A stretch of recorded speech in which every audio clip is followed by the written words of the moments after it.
Welcome back and welcome in to Red's Place.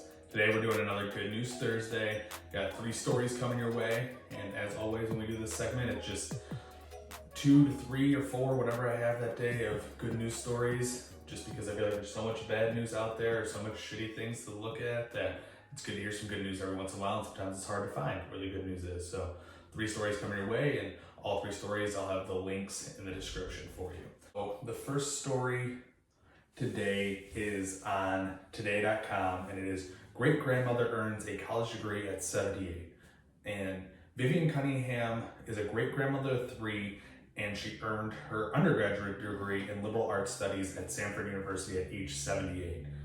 And just overall, I think it's kind of a cool story, someone continuing their education so late in life, and she was very excited about it. She retired from Alabama Power Company, and she spent 6 years working towards her degree.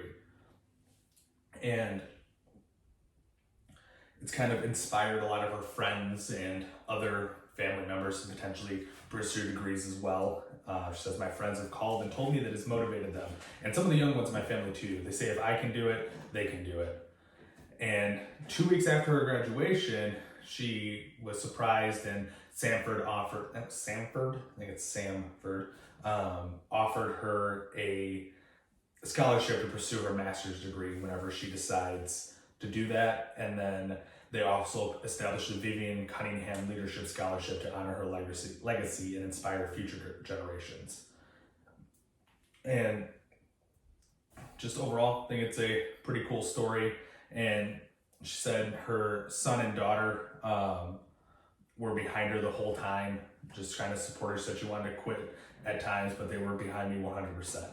And so it also motivated her daughter to pursue her PhD at North Carolina A&T after she earned her undergraduate degree and master's degree. And their son is also now in a master's degree program. So just overall, just inspiring education. We could go in depth as to whether or not it makes sense to pursue degrees and things like this, but that's not what this is about. This is about good news. So I think it's a great good news story, and link will be in the description. Our second story is also a today.com article, and is this 101-year-old Holocaust survivor calls himself the happiest man on earth. And it's a pretty unique and interesting story. I mean, first, to live to 101, that's pretty absurd to begin with. But at 101 years old, Eddie Jaku has over a century of wisdom and life experiences to draw from. So he is a self-described happiest man in the world, and the guy was in the Holocaust. Like, he was literally at Auschwitz. He was born with the name Eddie Jakubowicz, and he is now today Eddie Jaku. And he says, I thought I lived the most civilized, most cultured, and certainly the most educated country in Europe, and I was German first and German second and Jewish at home. On November 9th, 1938, after Nazi forces burned synagogues, destroyed Jewish homes, stores, and other property, Jaku returned home from boarding school to an empty home. In the morning, he was taken to Buchenwald, one of the first concentration camps to be established. Over the course of years, Jaku and his family reunited, escaped, and lived in hiding, but in 1943, they were arrested again and sent to Auschwitz. He said, I was finally transported to my hell on earth, Auschwitz, Jaku said. My parents and my sister were also transported, and I would never see my parents again. He was able to escape during a death march. He escaped into the wilderness, and he was rescued in June of that year, 1945. And he said after the war he was miserable until he met his wife Flor and started a family. 80 years ago, I didn't think I will have a wife and children and grandchildren and great-grandchildren, and this is a blessing. And this is the most incredible part. Jaku says despite his experiences, he does not hate anybody, which is just unbelievable to think about, that someone who's gone through this doesn't hate anyone. I mean, it would be easy, very, very easy to hate. He says, hate is a disease that destroys your enemy, that may destroy your enemy, but will also destroy you in the process, he said in his 2019 TED Talk. Where there is life is hope. If there is no more hope, you're finished, he's added.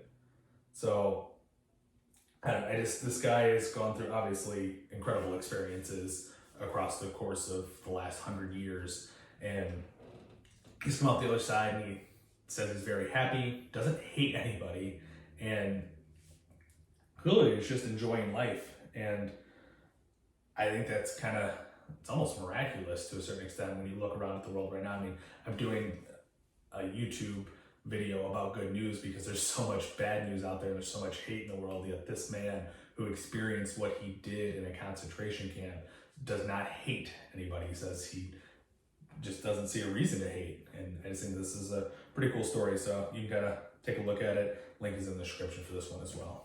All right, and our third and final story of the day is also a today.com article, and it is teacher visits student with leukemia at his home every day so he won't fall behind.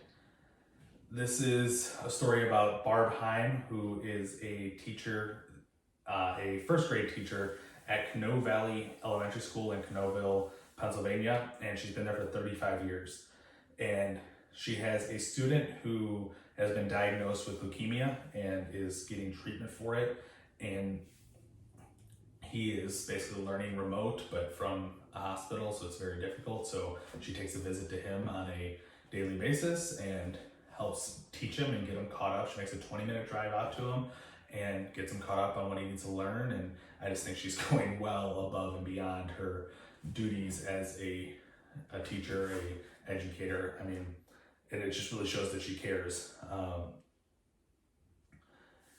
She said it was a joy because I knew he wanted to learn. He couldn't wait. He was so excited, and he'd have his off days if medicine was causing him not to feel up to it. It wasn't the best day for him, but we'd make it through, and he was always did his best. So it's a student, obviously, that she has had before, and she likes the student, and she feels he's a quality student and is interested in learning. So, I mean, it's probably makes it a little bit easier to go out there every day. But Heim was actually the one that noticed something was off with him. She said, it said, near the end of 2019, Heim first noticed there was something off with Harrison during recess inside the school gym.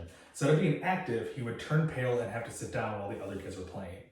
The school nurse notified Harrison's mother, Suzanne, before the school closed for Christmas break. Heim then found out the difficult news about Harrison's diagnosis when school returned. So going into 2020 is when they discovered he had leukemia. And she just said that his absence in class is felt by his teacher and classmates. He's an amazing little guy. He is so much fun in class. You could have 100 of him in the classroom and you would still take more because he has that sense about him. He wants to learn and he loves new things.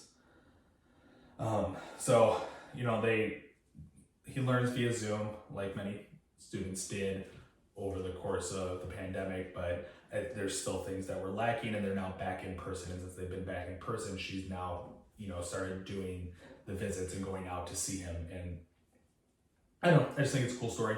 She goes out every single day, and well, the days she can, and goes and helps a student learn when she doesn't really have to be doing something like this. So it's another good news story. It was actually difficult to find good news stories for this week. Just guess there wasn't a lot there. I try not to go too far back into time. I want to try to keep the stories somewhat recent when I do these videos. So I don't want to go 2-3 months back to try to find a good news story. And this week was a little bit tougher than others, so hopefully next week's a little bit easier. Hopefully there's some more good news out there. But until next time, guys, let me know what you think. Like, comment, share. See you next time.